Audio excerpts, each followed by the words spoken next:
always wanted to do a 30 in 30, and for some reason I decided that I needed to do 30 in 30 before 30. 30 books in 30 days before I hit 30 years old. I am 29.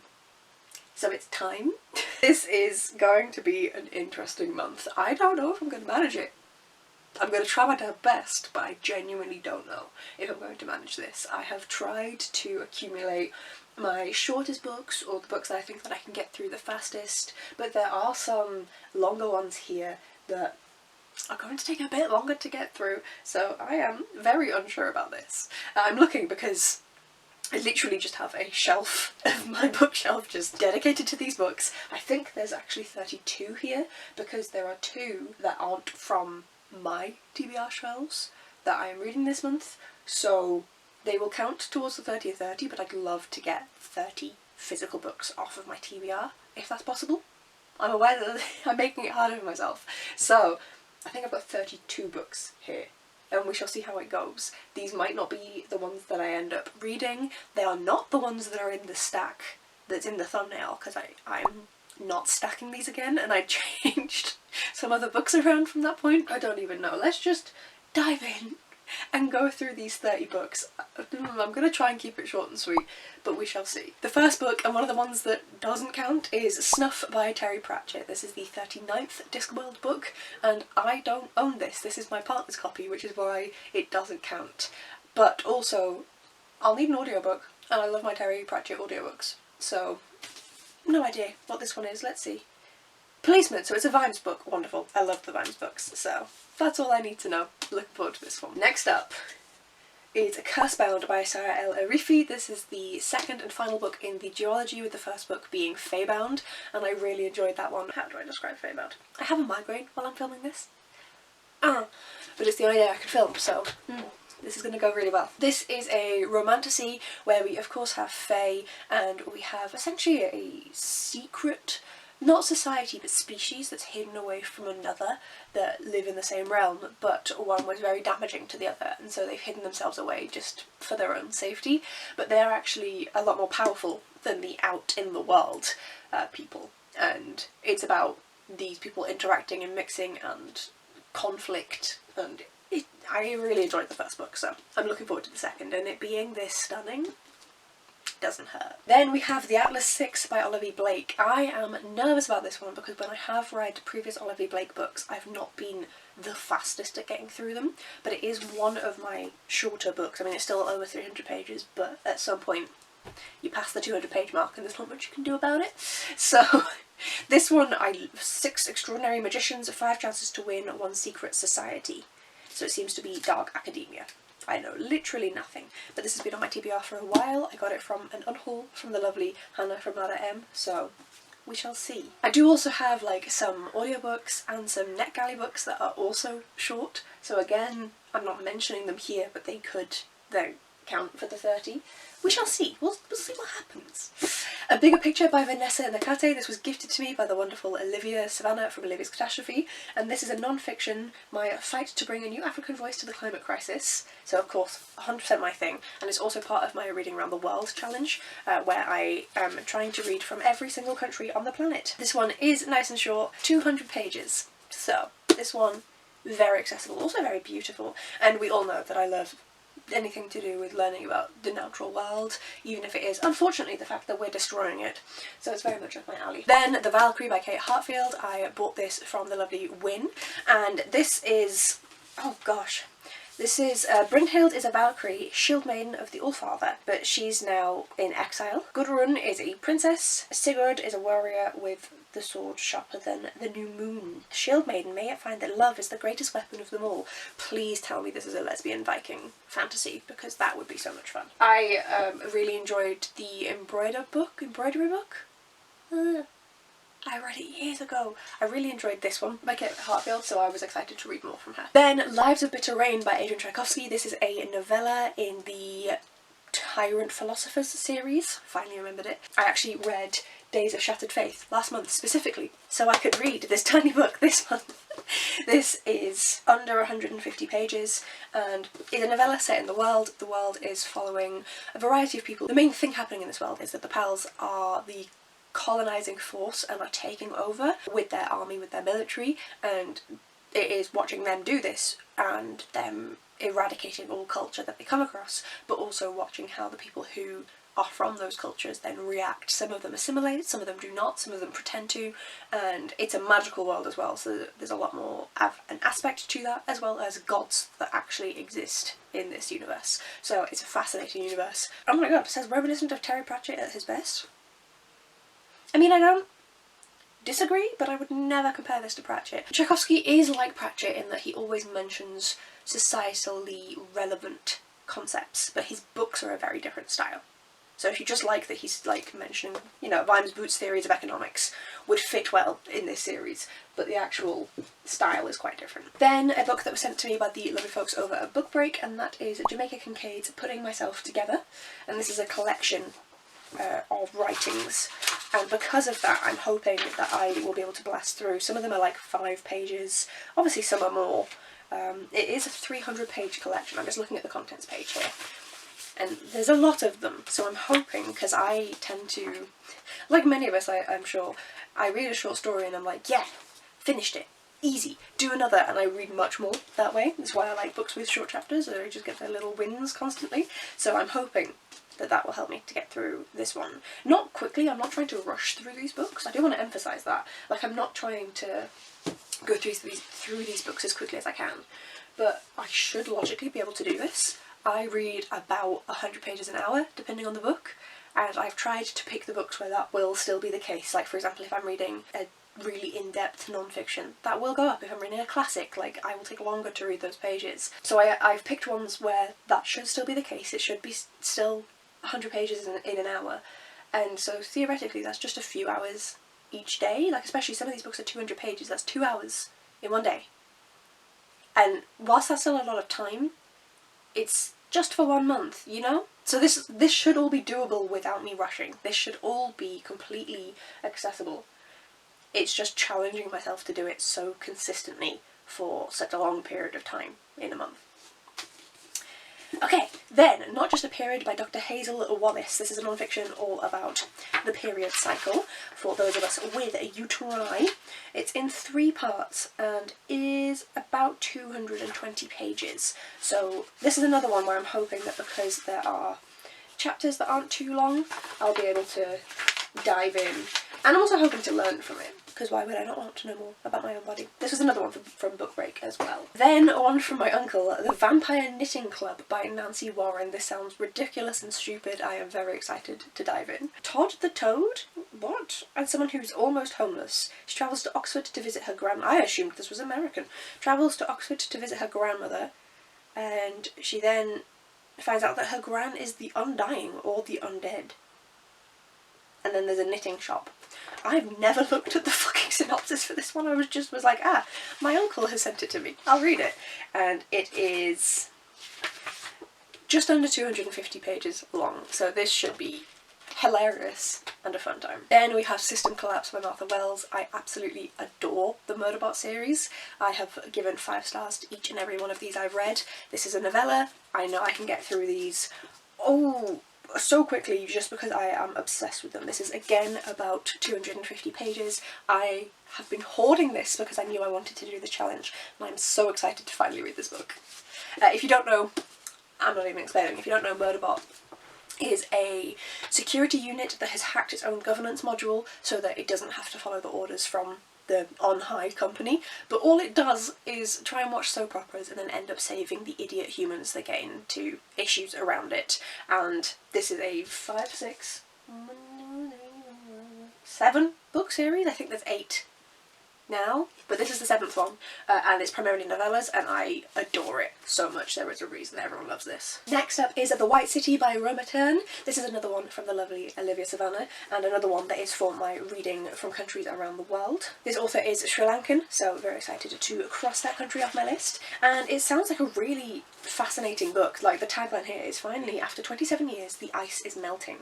So the first snow coincides with the arrest of her brother on charges of terrorism, and then everything is collapsing, and it's the story of human resilience in the face of environmental and social breakdown.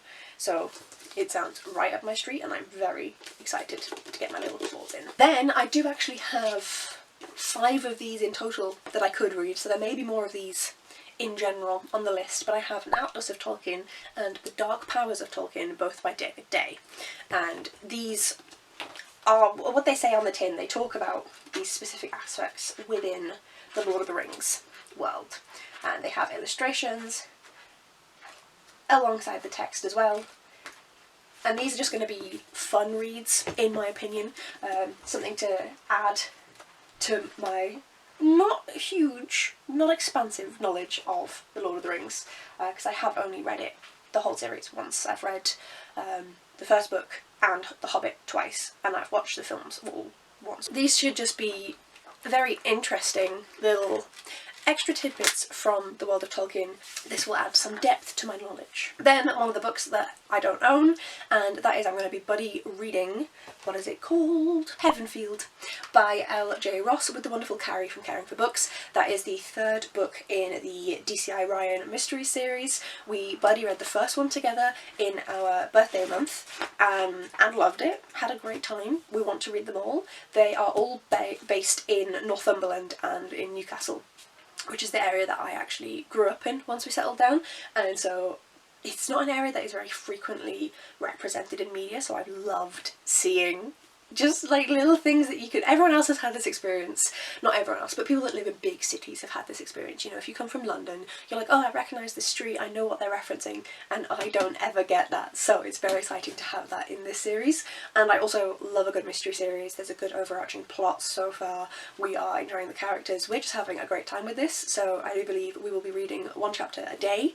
I'll have to check how many chapters are in the book, because obviously if there's more than 30 we'll be screwed, but this book specifically has 30 exactly, so we shall see. We'll do 1 or 2 chapters a day and absolutely blast through and have a great time. Then Eruption by James Patterson with Michael Crichton. I've never read a Michael Crichton book, but I have read many James Pattersons, and of course this is a volcano one. If you guys know me, you know I love volcanoes. So this is a once-in-a-century volcanic eruption about to destroy the big island of Hawaii, but a decades-old military secret could turn the volcano into something even more terrifying. Have they put bombs in the volcano? Americans. However, this is going to be really fun, I hope. I usually find Patterson's books fun, and I've not read anything from Crichton, but I've seen him around in the zeitgeist, and I've enjoyed the bits that I've seen. Also, we love a short chapter. So I'm looking forward to this one. This should be very interesting, and I'm curious as to how I'm going to react to the actual science side of this. Then More Days at the Morisaki Bookshop by Satoshi Yagisawa. This is the 2nd book in the series, and it's the first book is all about this young woman who comes from the city and ends up homeless because she's quit her job and living with her uncle who runs the bookshop, and to pay for her rent she helps out in the bookshop. And of course there's like soul searching and finding things about yourself. Not sure what the 2nd one is going to be about. Let's see. A new cast of regulars, and they decide whether or not to keep the shop open. So I'm really looking forward to this one. I enjoyed Days at the Morisaki Bookshop, so this should be another good read. Then An Ark Tradwife by Sarah Langan. This comes out in May, so I am wanting to read it in April, months of the year, in order, yes. And this was another one sent to me by the lovely folks over at Book Break. This one, your favourite influencer is about to be exposed. So it's a tradwife influencer, and this tarnished journalist goes to this farm to profile the tradwife influencer, but she discovers that things are not exactly what they seem, and this is a horror book. So I am looking forward to delving into this. I think it's going to be gripping, and I'm very excited. Then Garth Nix with To Hold the Bridge, Tales from the Old Kingdom and Beyond. I usually read the Old Kingdom, the Sabriel books, Ab Horsen quite quickly, and oh, I've already tapped it up. Wonderful. And these are a collection of short stories, some of which are set in the Old Kingdom and some of which are not, but this should be a great time to just blast through a load of short stories. Garth Nix's writing, it's YA as well, so it's quite quick, but his writing is really engrossing and I really enjoy reading his works. Going through these is just making me annoyed that I can't start them today. I'm obviously filming this in March and I'm like, I just want to read this now. Then we have The Diary of a Bookseller by Sean Bythell. I bought this in Sean Bythell's Bookshop, which is the second-hand bookshop in Wigtown, which is the Booktown like Hay-on-Wye, but for Scotland rather than for England. Signed, and I've sat on that bench. So this is a non-fiction, all about, you know, little events that he's had with some weird customers and just generally running a bookshop. So I'm really looking forward to this. This is from the county that my mum is from, Dumfries and Galloway, so I'm looking forward to reading something from home. It's great fun. Home is Newcastle, but home is also Kirkcudbright. And I'm from neither of those places, so welcome to being me. But this is from back home in one of the various iterations I have of that, and yeah, I'm really looking forward to this. I think it's going to be great fun, and I've seen a lot of good reviews from it from people who don't have any links to the area, so it should be a good time. Oh god, this migraine's killing me. Then I Who Have Never Known Men by Jacqueline Hartman. This was gifted to me by the wonderful Eleanor from Eleanor Nickepater, and this is a translated novella about these women who live in a hole underground, 39 women, and they are watched over by guards. They don't know how they got there, and they are trying to survive and to escape. So this should be a pretty dark read, but I imagine I'm going to have some really important messages to say. Another one from the folks over at Book Break, we have The Autobiography of My Mother by Jamaica Kincaid.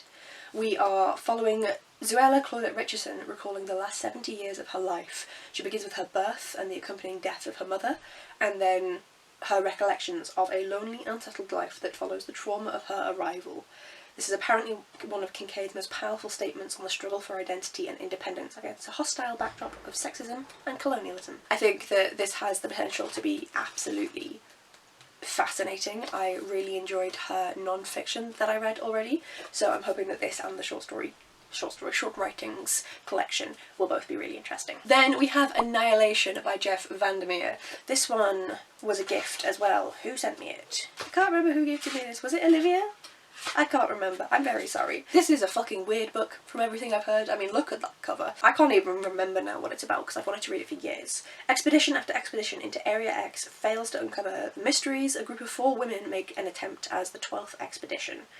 So they are trying to go into an area, I guess, that's been contaminated and discover what's going on in there. I have heard so many things about this series. I'm excited to finally be delving into this. This is another one that I have wanted to pick up but instead have kept waiting for this 30 and 30 challenge, so I'm very excited for this. There are a lot of books here. There are some that I've, you know, just put on here, but there are quite a few that I've been wanting to get my claws into and I've been waiting for this stupid challenge. Okay, Will My Cat Eat My Eyeballs by Caitlin Doughty. This is another non-fiction. I have quite a few in here, which is interesting because I usually read non-fiction slower, but I think I'm just planning to like read them in chunks and have a good time. This is actually aimed at children, even though you find it in the regular part of the bookshop. I've read a book from Doughty before, and I love her YouTube channel, Ask a Mortician. And yeah, this is aimed at children, and it is questions that they might have about the death process. So can I be buried in the same grave as my hamster? We shall see. Is it true people see a white light as they're dying? I went to the show where dead bodies with no skin play soccer. Can we do that with my body? I have many questions. Can we give Grandma a Viking funeral? Can I preserve my dead body in amber like a prehistoric insect? And of course, will my cat eat my eyeballs? So this looks like it's just going to be very educational and very fun. I think when kids ask questions about a topic like this that adults tend to see as taboo and not to talk about, they ask questions that seem silly but are able to really get into the crux and the heart of things. So I'm very much looking forward to diving into this one. Then Race to Death by Lee Russell. This one my other half was getting rid of and was like, wait, you might want to read this because it's set in York. That is the only reason I have it. A man plummets to his death during the York races. So that's it. That's the entire reason I have this. It is a mystery thriller, so should be quick reading, hopefully. It looks like the chapters are relatively short. Not Patterson short, but quite short. So, literally, it's a thriller mystery in York. This is all I know. We'll see. Then the lovely Hannah from Bookworm's Feast gifted me The Woman in Black by Susan Hill. This one I am very, very curious about. The writing is nice and big, which I have been concerned about. This is a horror, I do believe, but I don't actually know. A junior solicitor is summoned to attend the funeral of Mrs. Alice Drablow, the sole inhabitant of Eelmarsh House. And then I guess the house is fucking weird. should be interesting. I'm aware this video is getting long, I'm very sorry. Then we have A Man Called Ove by Frederick Backman. This was gifted to me by the lovely Caitlin from Letters from Kinraddy. We were going to buddy read this, and then she went and had a child. How dare you? Hi Clemmy! And so the buddy reading realistically just isn't going to happen, and it is one that I've had so many people tell me I need to read. I am nervous about this one because I've seen people say that it makes them cry, so we shall see. Again, this is just following an old guy, I think, the grumpiest man you'll ever meet, and then yeah, you just learn more about Ove, so should be an interesting read. Then a YA fantasy, Wranglestone by Darren Charlton. This was another one gifted to me by my lovely uncle, and the islands of Lake Wranglestone are a safe haven in a world filled with the restless dead, but as the lake freezes over, there's nothing to stop them from crossing the ice. And I believe my uncle is gay, and I believe that this is a gay story. We love. He's ordered to join Cooper, the boy he's always watched from afar, on the mainland, and they find more than just each other. Zombie thrills combined with an achingly tender gay love story. Oh my god, it's a zombie story. That explains the cover. There's little zombie people on the cover. Okay. Part zombie epic, part gay love story. This sounds fun. I have both books. Thank you very much, Uncle Alex. And yeah, this sounds like a really good time, and I'm looking forward to absolutely blasting through it. YA zombies. Interesting. Then, gifted to me by Carrie from Carrie for Books, Mercedes Lackey with Intrigues, a Valdemar novel. So I really enjoyed Foundations by Mercedes Lackey, the first book in this series, and it gave me Books of Pelennor vibes. Channel name, note the channel name, So I needed it. In the first book we follow a boy who was enslaved, is freed from the enslavement, and then discovers that there's a magical world, and he is actually going to play a big part in like saving it. To give you a very run-of-the-mill context for this, and there's also some talking horses. I see now when I do that, it really is like The Gift. Obviously, its own book, its own work, it stands on its own, and I'm looking forward to carrying on with that series. Getting near the end now. Two books I'm going to mention together. We have Significant Others and Sure of You by Armistead Maupin. These are the next two books in the Tales of the City series. Another one actually that was gifted to me by my lovely uncle. Thank you very much, Uncle Alex. And the Tales of the City saga is set in primarily San Francisco, but they do end up exploring different locations, London, different bits around the US, and it is about this group of people who are discovering what it means to be themselves, discovering their sexuality, both in terms of like just being straight and discovering what they like, but also discovering if they are not straight and who they want to be. We have transgender characters, we have gay characters, lesbian characters, everything, and it is like a soap opera in a novel. And I don't like soap operas. I don't like EastEnders, I don't like Corrie, not my sort of thing. I'm obsessed with these. Obsessed with them. They are so... So, yeah, I've been... With the whole series, I kind of keep hold of them, thinking like, oh, there'll be a moment where I read the next one, there'll be a moment where I read the next one, and this is clearly that moment. Okay, final two. A Princess in Theory by Alyssa Cole.